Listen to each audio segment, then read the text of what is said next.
претеникот за прашањето. Имаше ли бакнежи испратени во воздух и намигнување од вице-премиер до пратеничка од опозицијата? Собраниските камери не го прикажаа моментот, но пратеничката од ВМРО ДПМН Дафина Стојановска бурно реагираше на собраниската седница за пратенички прашања, обвинувајќи го вице-премиерот Бојан Маричич за недолично однесување.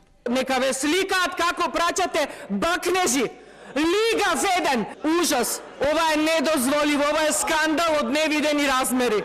Ова е скандал од невидени размери. Вака да ви допуштаат да се однесувате може само дома. Тука не.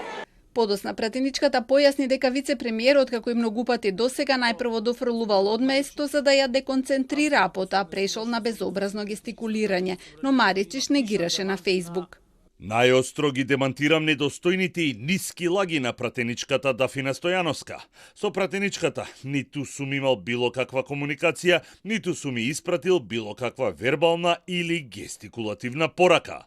Во одбрана на вице-премиерот застана и премиерот.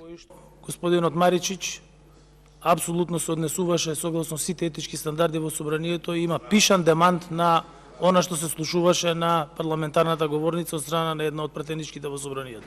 По ова пратеничката Стојановска и низините колеги побара од Маричич да излезе на говорницата и да го каже истото пред ниво, спротивно да си даде оставка. Излезете тука и вие одговорете, а не премиерот вас да ве правда. Прво премиерот ви седеше со грб свртен, ниту ве гледаше како намигнувате, ниту ве гледаше како со усните правите гримаси. Маричич не излезе, ниту пак негираше од место. Откако не успеа да ги убеди опозицијските пратеници да ја напуштат говорницата, подпредседателот на собранието ја прекина седницата. Дафина Стојановска за процедурално, седнете на место за да можам да ја дадам збор.